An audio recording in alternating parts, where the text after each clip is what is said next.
it was only through that self-love journey that I could create the art that I'm creating now. A lot of the reason why I could not find my art style and like have that ultimate thing that I wanted so badly that I couldn't get was because of all of that noise and all of that expectation of like what I should be creating versus what really resonated. Hello, and welcome back to Seek the Joy podcast. Happy Seek the Joy Tuesday. I'm your host, Sydney Weiss, and welcome to the first episode of 2020. I am so excited to be back podcasting and sharing these episodes and these conversations with you guys. It's been a minute too since I've recorded an intro, so I'm kind of feeling a little rusty, but I'm excited to be back and so excited to share with you this week's new conversation. On the podcast this week is Reyna Noriega. She's an incredible visual artist, photographer, educator, and writer who brings her love for diversity and creativity into everything that she does. She's really an incredible light, and she seeks to represent the beauty and vibrance of women and fill the world with fine art of these women so that they can really feel represented in those spaces. Reyna is so talented. We first connected in 2018, and I have loved just every second of watching her grow and expand over the last year. I'm so excited to introduce you guys to her passion and her joy and her inspiration. In this week's new episode, we chat all about Reyna's creative and entrepreneurial journey, what it means to give yourself permission to embrace your creative path, and learning to trust our soul pulls so that we can really begin to shed old layers and allow each experience to lead us down the path that we're meant to take. Reyna shares with us her healing journey, how falling more deeply in love with herself in 2019 really transformed her life and her art and her style, and the impact of cultivating greater self-love, self-compassion, and self-acceptance has had. Plus, Reyna shares with us the inspiration behind her new book, In Bloom. We talk about Pepper, who is her dog, and having puppies last year, what she's most excited about for 2020, her biggest dream, and so much more. Before we dive into this week's new episode, a couple of things I want to share with you guys. One, I am debuting a new series on the podcast this year, and it goes live on February 11th. So stay tuned to Seek the Joy podcast on Apple Podcasts or Spotify or Stitcher, wherever it is that you listen to the show. Stay tuned for a trailer coming a little later this week to share with you guys what this new series is all about. I'm always thinking about new ways to connect and grow and share, and I think this series will totally let me do just that. Don't forget about Joy Corner. It's the interview style blog series on our website. I am just blown away by the incredible people who share their journeys and their inspirations with us over on the blog. So make sure that you check that out too. And I just really want to dive in to this week's new episode. I always love connecting with Reyna, and I'm so excited to share this inspiring conversation. Really couldn't imagine a better way to kick off 2020. So I can't wait to hear what you guys think. Make sure to join the conversation on our social media channels. We are at Seek the Joy Podcast everywhere. Make sure to hit subscribe, whether that's on Spotify or Apple Podcasts, and leave us a rating and review. Ratings and reviews really help us grow and show people what this podcast is all about, and I would be so grateful if you left us one. So make sure to take a screenshot of that review and send it to Sydney at seekthejoypodcast.com. I'll send you some goodies to say thank you. And really, without further ado, here is this week's new episode with Reyna Noriega. Where did your creative journey begin? You're a visual artist and an educator and an author, and your second book just came out, In Bloom. Where did this journey begin? Did it start when you were really young? I was interested when I was very young. My father was a visual artist, and so of course I wanted to be just like him. I thought it was so cool the way he would draw in his sketchbook. But I was convinced I couldn't draw, like throughout most of my childhood and adolescence.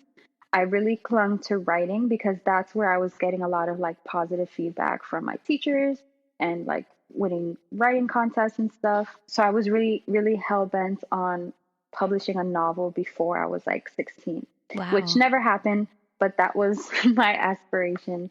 I fell back in love with art later high school years, like 11th and 12th grade. Mm-hmm. From there, I did a little internship with a museum, and it really affirmed. I didn't feel like my skills were good enough to be an artist, but I was feeling the passion. I was feeling the comfort and kind of like it's kind of like you go to a place, like maybe you travel somewhere and it immediately feels like home and you're like, I Mm-hmm. don't know anything about this place. Like, why does this feel so safe and so good?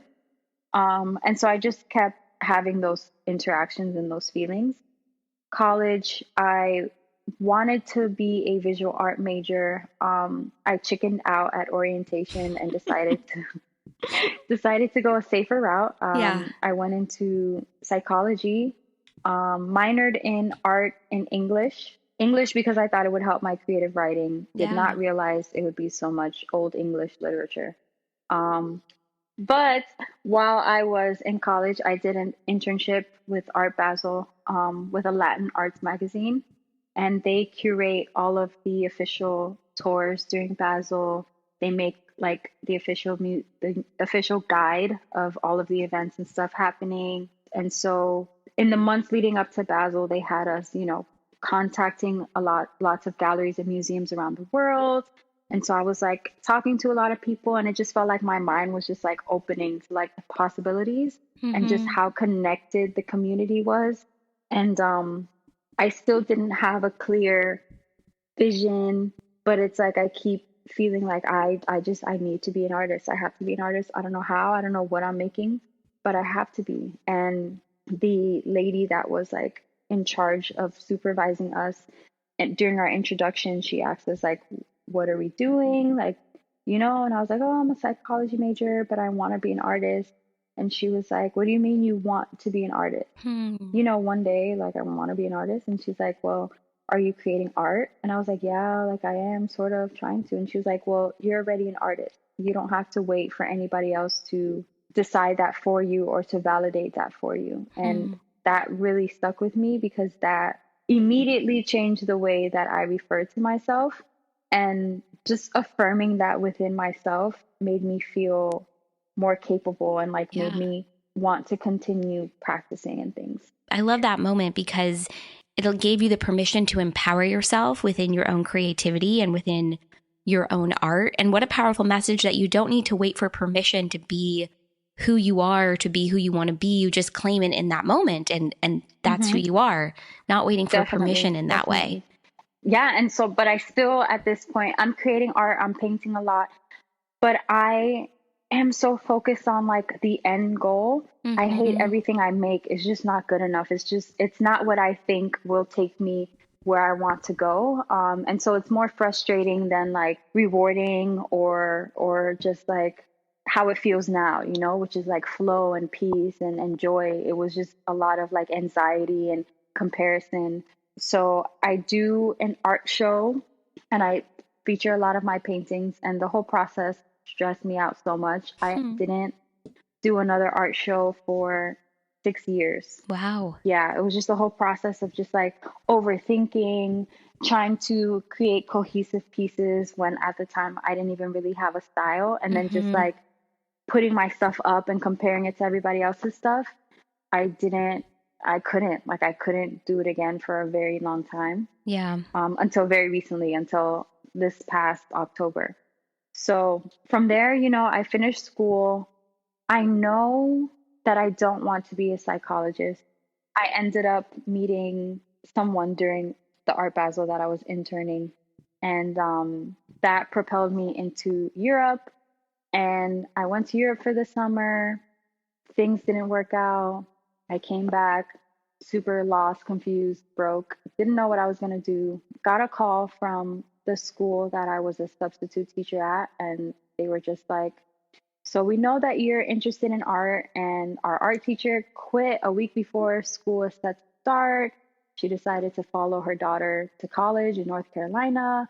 Can you fill in until we find somebody permanent? So I was like, I don't know anything. The first thing about being a teacher, this is a lot. And I was really scared, but like I just knew that I had to say yes. Mm-hmm. And that just ended up being one of the best decisions that I could have made at the time. It taught me so much about myself. it was like the best of both worlds. I never liked having a job because it felt very restrictive. It Mm-hmm. felt very just like monotonous, the same thing day after day. And teaching is like not that, like Every day the is so person different. every day is so different. The person you answer to is like your principal, or like, Yeah. so it was kind of like I got to teach them exactly what I wanted to teach them. Every day was different. There were so many personalities. They were eager to learn.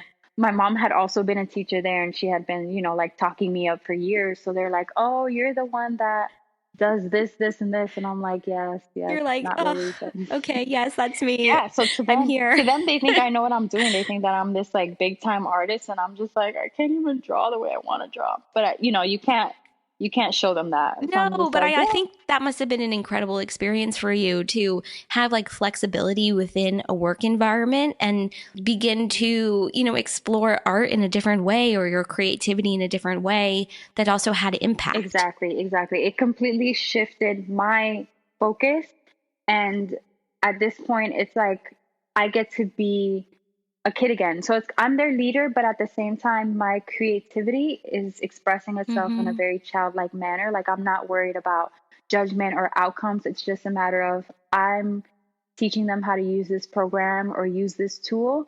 This is what I'm going to create to demonstrate that. And then whatever I come up with is what I come up with. And I love it. They love it. And it's, Hmm. it's not this big thing like, Yeah. what is this art for? What does it mean? It's just, it allowed me to just really explore. And that was where I first dived into illustration. Before that, I would Hmm. paint and I would draw traditionally. And I only used Photoshop for photography at the time. So that really was my first interaction with actual digital illustration. And I couldn't let them know that because then they would be like, why are you teaching us if you don't know it? It's like that sense of like fake it till you make it. You know what I mean? Like you just show Yes. up and you've got to do your best and no one else has to know that you're freaking out on the inside, but it's all about just showing up and kind of surrendering, I think, like you just said, to whatever would happen. Like this is what I would create. This is what it would be. We would be doing this together and we would both Mm-hmm. you and the students would be learning. But yeah, it's a lot of fake it till you make it. I've been in those situations too where you're like everyone thinks you're an expert or everyone thinks that you know what you're doing and maybe you actually do, but you haven't trusted that for yourself Mm-hmm. yet. Mm-hmm. So you just got to fake it Yes, and see how it goes. definitely. And I had to get creative. My first, I really wanted them to feel and to have what art and what pursuing art had given me, the freedom from, I was always a top student, and that kind of defined my personality, Mm-hmm. and like Mm-hmm. it kind of gets to the point where, okay, like being smart is not a personality trait. No. It's like you have to like things about yourself besides being able to ace a test. Mm-hmm. And that was part of what drove me to switch from being a visual arts major to a psychology major, because like in my head, it's like in a field that's so unpredictable, how can I measure my success? Like I need something that, it's like for sure I know I can excel at. It's pen and paper. It's like very concrete. Mm-hmm. I wasn't yet able to follow my gut instincts and just let things flow. So having experienced that and seeing things go full circle and just being faced with like, you could have had an art degree and been an art teacher just like you are now, and you would have been fine. So I Mm-hmm. really strive to like give them that. That's something that I would say at like open house. I would tell their parents like, this is not just an elective. Like understand that if your kids are not excelling in certain things, like there's always going to be something that they are good at. And I think it's very important for us to like affirm them in that and to show them the options. And just like Mm-hmm. somebody designed your cell phone, somebody's designing the movies you're watching, everything you touch, an artist has first touched and thought of and designed. And Mm-hmm. even if it's not in my class, even if it's music, anything that it might be, just know that those things are important. And like if you have a soul pull, it's probably worth exploring a little Yeah. bit more. That's such a good point because I think often we reject like a creative path or we don't think it's an option for us. And sometimes that comes from like society saying like, no, you got to be a doctor, a lawyer, something serious, something concrete.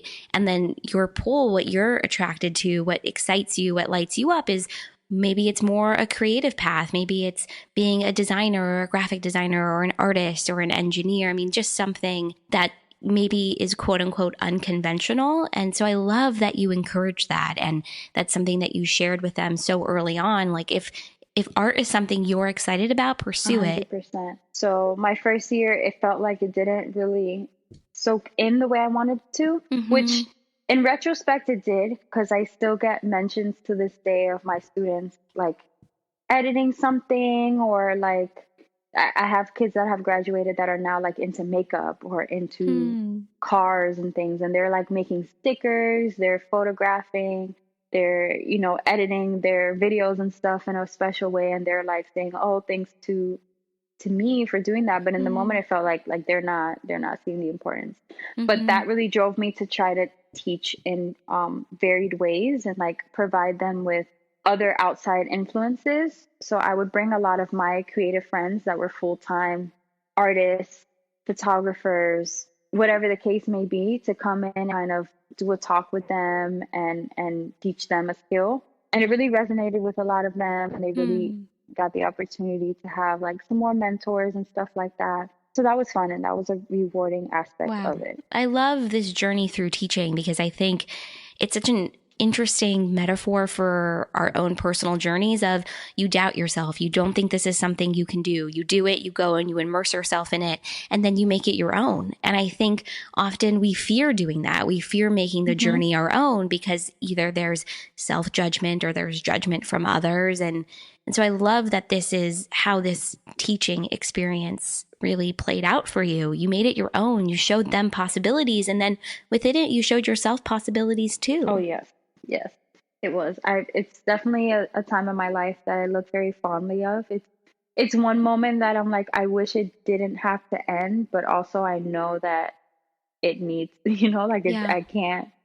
I wouldn't be who I was now if I had continued, just because I had expanded and learned and grown and absorbed and allowed myself to just be fully present. And I could feel when it was time to, Mm-hmm. to move on and like make myself uncomfortable again and expand in a different way. Yeah, it's so interesting what you just said about you felt when this period of time in your life, you felt when it was coming to an end and you had to trust it and leap into the next uncomfortable part of the journey because making a switch, making a transition, even if it feels really good and exciting, it's also really uncomfortable and I think Hmm. can often be really scary. How did you push yourself Hmm. to take that leap? Yeah, I had been freelancing while teaching for a while. I had started to see my business pick up, especially when I started including like illustration as a service. Mm-hmm. Aside from that, a lot of the things that brought me joy in teaching started to diminish. The school grade had gone down, which caused administration to be a lot more tense. Mm. They started making it a lot harder for us to get field trips approved. Field trips were very important to me. We would do a Basel field trip. We would go to various museums and stuff. And for kids in the part of Miami that I was teaching, which was very South Homestead, closer to the Keys, a lot of them never left that area. And Mm. there's nothing down there. There's no major malls, there's no major attractions, there's no major art galleries. It's just homes, farmlands, and shopping centers. Mm-hmm. So that was a major way for me to make sure that they're impacted, making sure that they're aware of just how big the world and the possibilities are. Yeah. That started to frustrate me. Another thing was events. I would put together like fundraising events and stuff because I also did the yearbook and I wanted to make sure we had like extra money to do cool things with the yearbook. And that was another thing. Dates were being canceled. No, you can't do events during school because testing this day. And it's like Mm-hmm. testing spans from like the first day of school to the last day of school. So it's Yeah. like virtually So things had impossible. just changed like so much. Yeah. And it was just like I found it was never like that my first few years, where every day I'm complaining. Every day I'm standing outside of my classroom talking to another teacher and we're just like, oh, I can't stand this. I can't wait for summer. Like I Mm-hmm. just never talked like that. And every time I would engage in those conversations, I would hear myself and it was like an alarm going off in my head. Like, Mm. listen to yourself, like listen to the negativity you're allowing to perpetuate. And just like the fact that I wasn't learning anything new.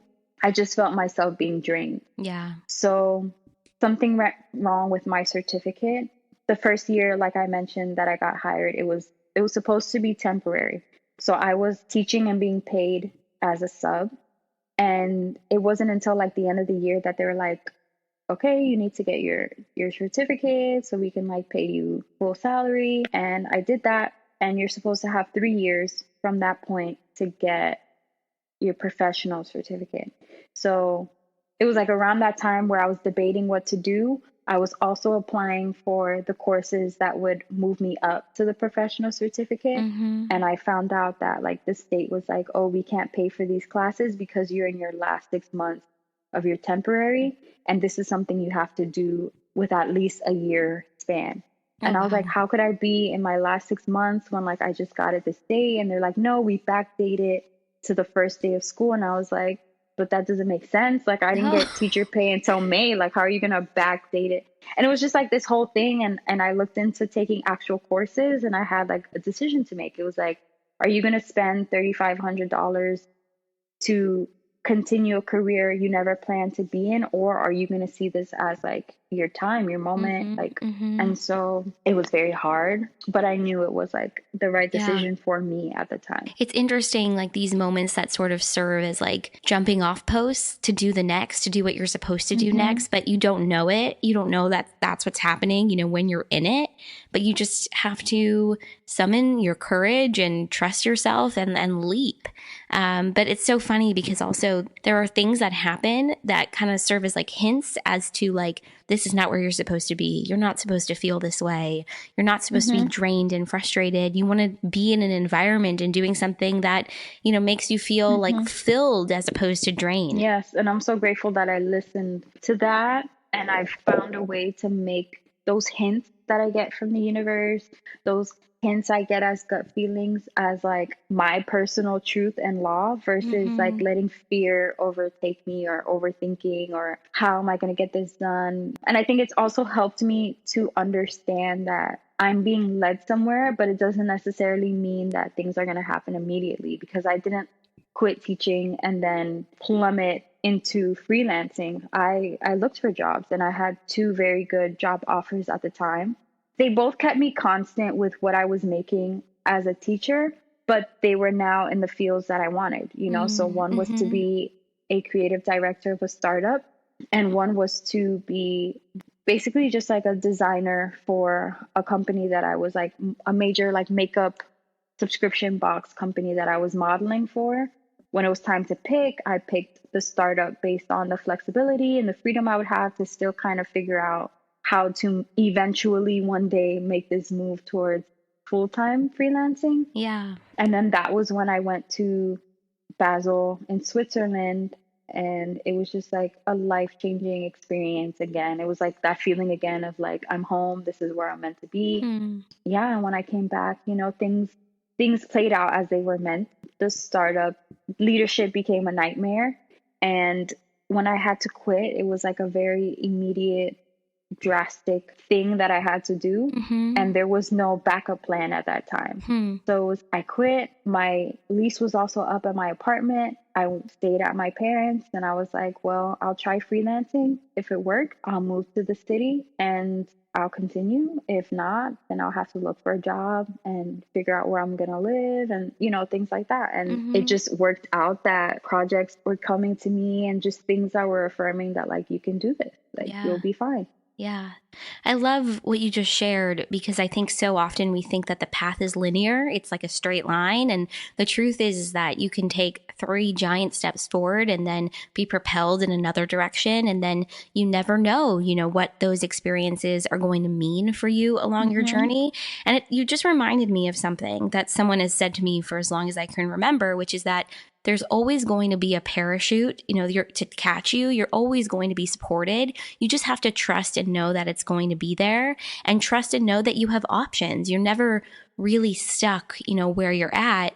And I think when we're in it, when we're in the journey, we don't remember those things, that you Mm-hmm. have options. You can figure out what's going to work for you, and see how it goes. Definitely, definitely. And that's those are the things that make it harder than it needs to be for other people who are looking to follow their dreams and their passions. It's those feelings. Like if you don't realize that that's not real, like that is a liar, that is your lower or present current self being afraid of the layers that are going to be pulled off in order for you to evolve. Mm-hmm. And when you don't know that, you stay in the same place, complaining about the same things, wishing for more, but not knowing that like you have the power to make the action that will create the reality that you want.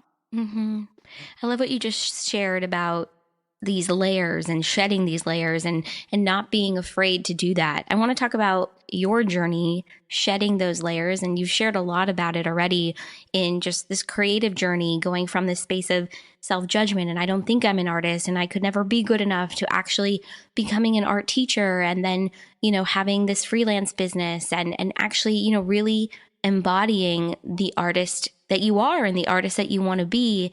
I know that this process of shedding those layers has really influenced your writing and your Mm-hmm. poetry and what you share both online and also in your books. And so walk me through like 2019, like this year, what creating in bloom was like, this journey of healing, and also I think self-love and acceptance that you've been on. Yes, definitely. My first book it was a collection of poetry, and it was focused on a relationship I was in. Just things like it was my first mature relationship. Mm-hmm. I had a high school sweetheart and we were in love, but it was like puppy love and everything was perfect and beautiful all the time until we had to separate. And then so this was my first time like being in a relationship with someone who was at the same place as me, like in life. We were both educators and we were just doing adult things. We were traveling together, making plans and things like that. And it was giving me like a lot of anxiety. Mm. So that was not the book. Both of these were not the books that I anticipated publishing when I said I wanted to be a writer. Because you originally wanted to write a novel, right? By the time you were Yes, 16. And then instead, here yes, comes poetry and like really yes. sharing this vulnerable part of who you are. Yes, and I have flash drives and flash drives of those novels that just Hmm. will not, I don't know, they have not seen the light of day. But these were what felt called to like put together and to Mm-hmm. publish. Mm-hmm. Just because I started to realize, like, as I looked back at the poems, they made me really happy even after the breakup because I realized how honest I was. Like I wasn't romanticizing everything. I was just very honest about my feelings when things were good, when I was scared, when I was anxious, and I just realized that it revealed a lot about me and my sense of self. And so I realized like that was a journey that I was on, and that Mm-hmm. journey led me closer to myself. So that book, it published, and me and my ex at the time, like we were in a weird place, like we were breaking up, but we hadn't broken up yet. So the book kind of ends on like whatever. It's like up in the air, Mm-hmm. like things are great, but like, are they gonna repair it? And so after we did break up, while I was recovering, I was still like writing poems just because. And they kind of stayed there for the full year, that I went through the process of like my last year teaching and just moving out of my apartment, like all of that. Like I wasn't thinking like I'm writing another book. It was just Mm-hmm. kind of like that's how I recovered, and it's just sitting there. So this past year, the journey became even more different. I a lot of my journey, I feel like it always comes back to love, just because I grew up in a household where my parents fell in love and were engaged in 3 months and Wow. have been together for, how old am I? They've been together for 28 years. Oh my God. So, so I think that, like as a kid, like I identify very heavily. I don't know if you've seen it with Laura Jean with Mm-hmm. To All the Boys I've Loved Before. Mm-hmm. Mm-hmm. She's me. Like everything is a romance novel. I love Everything is, it. oh, so that has really defined a lot of my lessons. A lot of my lessons have come from learning the hard way not to romanticize love and relationships, and Mm. to just focus on me, and like part of the reason that I chose the startup was because of a romantic connection. And so the way that that blew up in my face, I had to really look in the mirror and say, like, never again Mm. can I let myself be swept off my feet and into craziness, because I take this as some kind of like very interesting, beautiful plot in some like crazy romance novel, when in reality, this is just like not healthy and Yeah. not. Yeah, like learning the difference between like getting swept up in the moment versus seeing that moment for what it is, taking a step back and like really allowing yourself to survey the experience, if that makes sense. Yes, Like, I think yes, you and I are very similar. Like, I often jump into anything like really quickly because I'm excited about it without actually giving myself the time to be like, is this good? Does this make yeah. sense? Will this be Yes, and you're like, sustainable oh, for this me? feels right. This feels Right. right. So it must be, yes. And I love that word, sustainable. Is it Yeah. sustainable? Yeah. And it really forced me to look in the mirror and say, like, what was it that I was lacking? Not in the sense of like I'm lacking something, but what are the just knowledge of self and Mm-hmm. self-awareness? What was I lacking that allowed me to be wrapped up in that craziness, and like how can I make sure it never happens again? And Mm. so that launched me into just like a year of devoting all of my energy into loving, healing, pouring into myself, learning myself.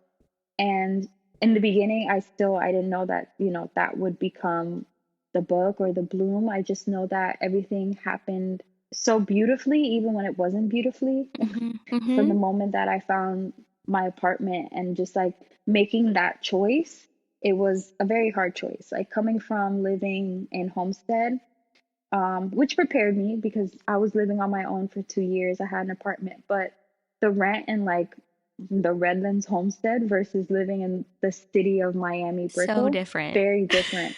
And Yeah. so, like, my parents wanted me to start. They were like, okay, get a roommate, or okay, get a one bedroom. Like, no, like, I found a loft that I loved, and I was like, it has to be this loft. Like, Mm-hmm. the lighting, my plants, I have office space. Like, this is perfect. And then it happened like during a retrograde. So while like we were coming out of the retrograde, I came across the listing. I was like, this is perfect, out of budget, but it's perfect. And then I didn't feel the feeling of like, don't do this. I felt like, figure this out. Like, sit Mm-hmm. down, write down the numbers. What do you have to make? How could you make that? How can you make that and then still save money? I was like, okay, like I'm not gonna force it, like if it Mm-hmm. doesn't, they should know better than me. Like if they look at my income and my finances and they say like, okay, Like, you're not a then good I need, fit. You're not a good fit. yeah, they know I was very honest. Before, like when I was looking with a realtor, like I was like, don't tell them I have a dog yet, even though I have papers for her. But this time I was like, no, I'm telling them up front. If they take somebody else, like whatever, I'll take it as a sign that this will come for me one day, but this is not the time. Right. And everything went so unbelievably smoothly. Hmm. I was like, no, like this was meant to It be. was meant to It be. was like perfect in the way that every day I woke up was an affirmation. It's like, I deserve to live in this beautiful space. I deserve to be in a space where I feel at home, where I feel safe, where I feel free to expand, like where I feel limitless. And it constantly kept that energy and that flow in my mind. Hmm. And it was very challenging because it was different, but it never felt undoable. It just kind of like really taught me all the lessons I needed to learn. I looked at money differently. It wasn't like money is some kind of like scary, crazy thing. It's like money is energy, like anything else. And if you prepare yourself for it, if you approach things the right way, like it'll come. And it just changed the way I thought. Like there's no reason that some people have it and some people shouldn't. It's just a matter of what we believe to be true, Mm-hmm. what we're capable of doing, and just like things like that. And then at one point, my dog had puppies. Which I totally wanted to ask you about, by the way, because obviously we follow each other on Instagram. And when I saw that Pepper had puppies, I was like, excuse me? What? Like, so cute. But talk about just Yes, going with the flow of the year and just being like, okay, I'm going to embrace this. My dog is having puppies.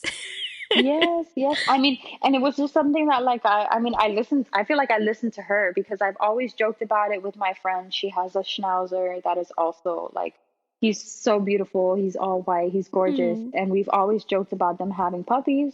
And I've always been very nervous about it because I would like hate for something to happen to her because Yeah. I decided to let her do that. Mm-hmm. So I've always gone back and forth about it. But that particular heat cycle, we were just like in the park and she was trying to hump everybody. Like she was on the Chihuahuas, she was on the Frenchies, and I was like, no, no, no, no, no, no, no. We're We're not not doing this. crossbreeding. No, no, no. This is not cute. That would not be cute.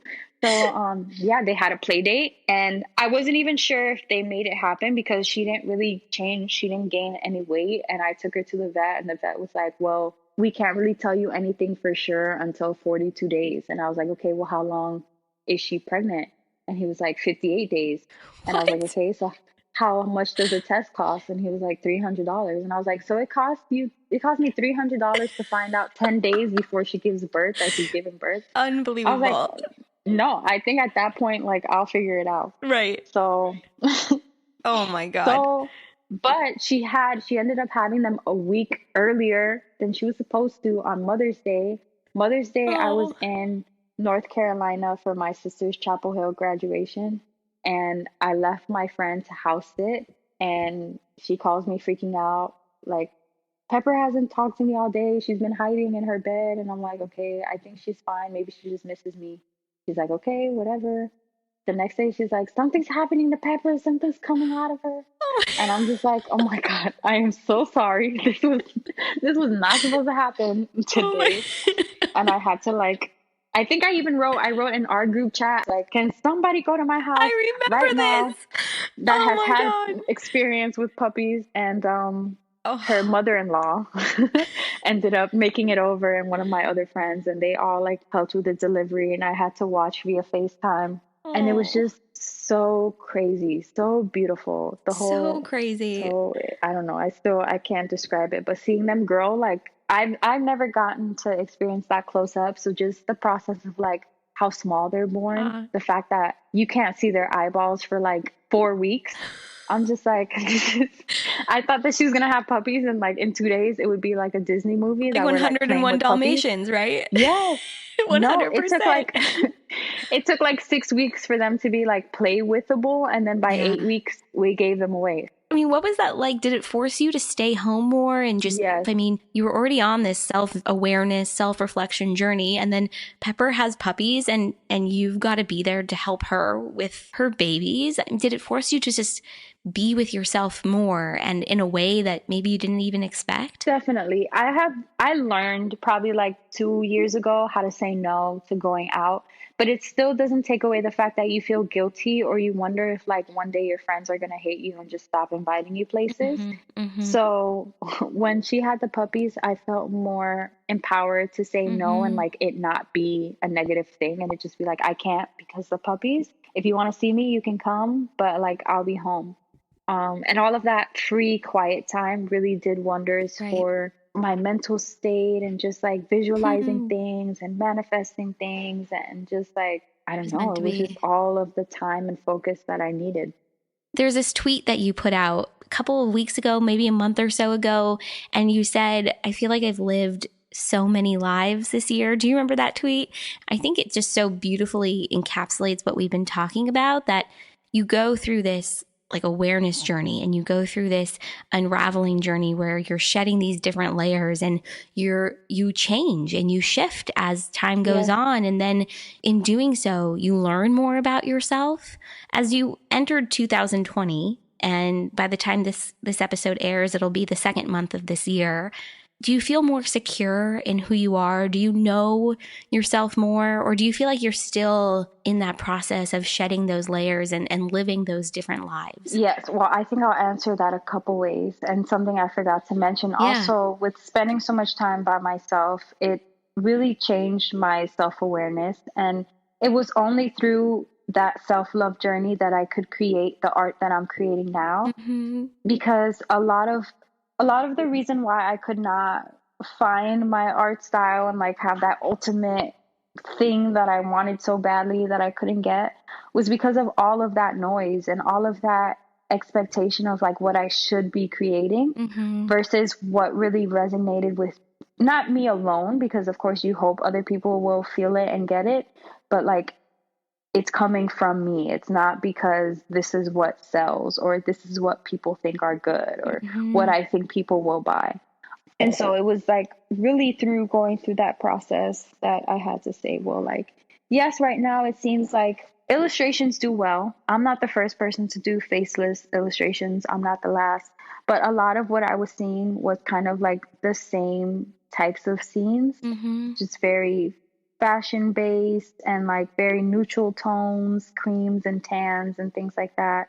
And the focus was more, I think, on like the setting and the fashion, and kind of that wasn't as important to me as just wanting the women to exude confidence, Mm-hmm. and self-love, and because that was a journey I was on, and like the vibrancy, and just that was something that came through really taking a step back and like looking inside, and kind of like picking apart, like, well, why do you create this? Is it because you think people will like it, or because you like it? Mm-hmm.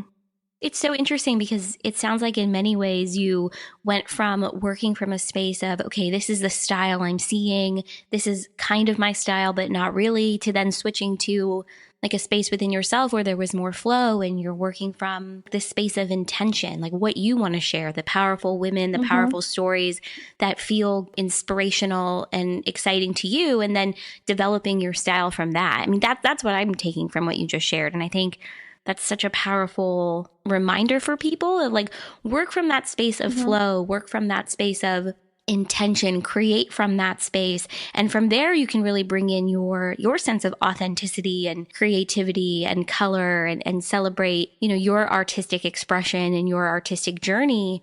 It's like once you started to do that, everything just flowed the way that it was supposed to. Yes, yes. And to me, it was so beautiful, and it's so freeing to just create from that space and like not constantly need outside inspiration.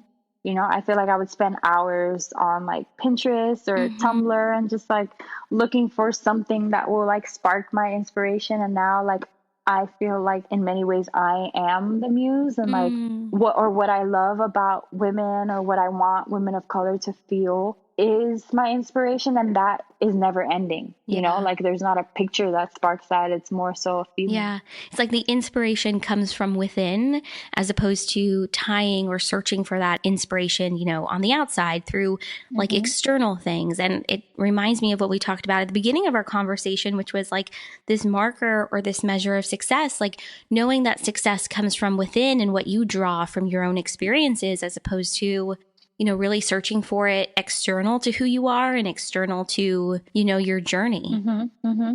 And then just understanding that like self-love journey is constant, and that finding yourself is constant. Like I did the Mm-hmm. work, and I shed a lot of layers, and it brought me to a space where I can speak confidently, where I feel validated to even talk to you and share my experience. You know, I'm not Yeah. thinking like, well, who am I? Like, you know, like I once did, like, why does she want to talk to me? It's just like that affirmation, but then also knowing that 6 months or like a year from now, I might have to shed more layers, Yeah. and I might have to get over some outdated versions and expectations of myself, Yeah. like Yeah. labels or whatever the case may be.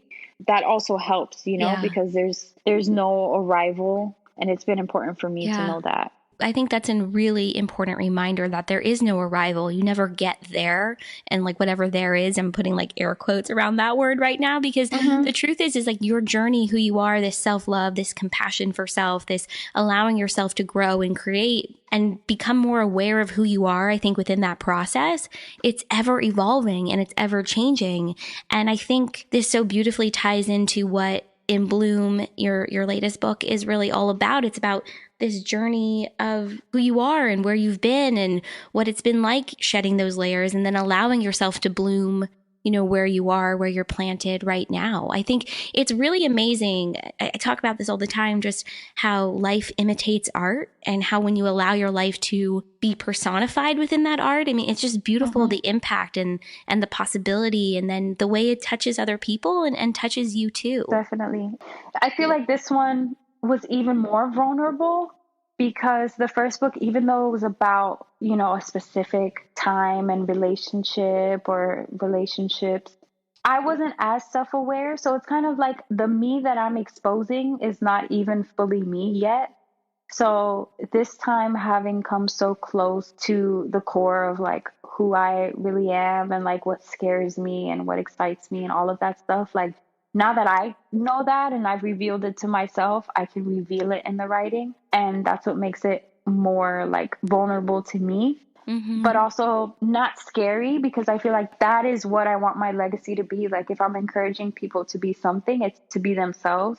And I think I can only do that by being myself and like sharing that proudly. Like I've shared Yeah. my losses as much as my gains, and that is important. Like it's Yeah. important to know that that's the journey. Yeah, I agree with that so much. And I think we can't really share who we are until we get to know who we are, if that makes any sense. And every time, I'm sure you feel this way too, like every time I'm vulnerable in sharing an experience or sharing a lesson or a loss or whatever it might be, I always sometimes feel like this moment of hesitation, like, is this too much? Am I sharing too much? Am I revealing too much? And then it's like, you do it, you put yourself out there, you do the vulnerable thing. And then the next time you realize, oh, I can actually be more vulnerable. It's like a muscle that you start to flex and start to build. But you're so right. You can't really do that until you start to get to know who you really are. And then that process is ongoing too. Yes. So we're embarking on a new year and a new decade. And so much of what your work focuses on and what we've shared in this conversation is, I think, really about nurturing yourself and staying true to who you are and learning your style. And then also, I think, being proud and celebrating who you are and really celebrating out loud. So what are you celebrating out loud this year in 2020? I'm definitely looking forward to a newfound level of just trust. Last year, I did all of those things not knowing what it was for. And now I understand it was for my evolution. Now I trust every feeling, every direction that I'm propelled into. I trust myself in situations, and I know that I can achieve, like little by little, getting over imposter syndrome and, just things like that. I'm really looking forward to just navigating this year with that accelerated level of self-trust. And then travel. Last year I really stayed put, and that was the other beautiful thing about the apartment. It's like if you're going to spend 365 days somewhere, it might as well feel like home, and it might as well feel limitless. And so this year I definitely want to not be put, not be in the same place for a long time. I'm looking forward to a journey and just chasing that feeling a little deeper, just because I think Europe in general has a different appreciation for art, aside from like the commercial that I've learned here, which has been good because, I wanted to make money from my art. But I'm really looking forward to just more experiences that will deepen and like affirm that. So that will be my 2020. I'm excited for you. I have to ask you the question I ask everyone that comes on Seek the Joy podcast. And that is, what is your biggest dream? I would say, even though I've gotten over a lot of my relationship things, like I used to have this mindset that like divorce or like miscarriage and not being able to carry kids would be something that I just could not survive. And I've really done the work to kind of like know that if that's not my path, that's not my path. But I still feel like because anything that's like goal oriented, I already feel like I have the tools to achieve. Romance and like having a family still feels like that one thing that I can't control, but like still crave like the intimacy and the trust with these newfound like relationship ideals that are not just like being swept off my feet, but like really like partnership. I think that's definitely my dream. I love that. And you know what? I think it will come.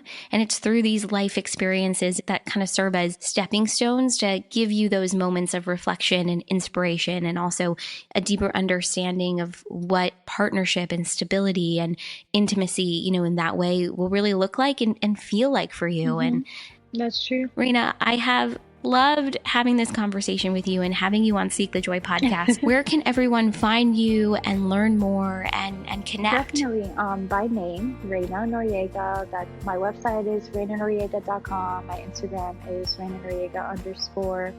Perfect. I'll include everything in the show notes. It'll be so easy for everyone to find you. And just thank you so much again. This was a really fun conversation, just exploring your journey and creativity. And I'm excited to see how it all unfolds. It was. Thank you so much for having me. I've told you before, this is one of my favorite podcasts. Your voice brings me joy. Your commitment to helping other people find joy in their lives. I admire that, Sydney, so thank you. Oh, ditto. Thank you.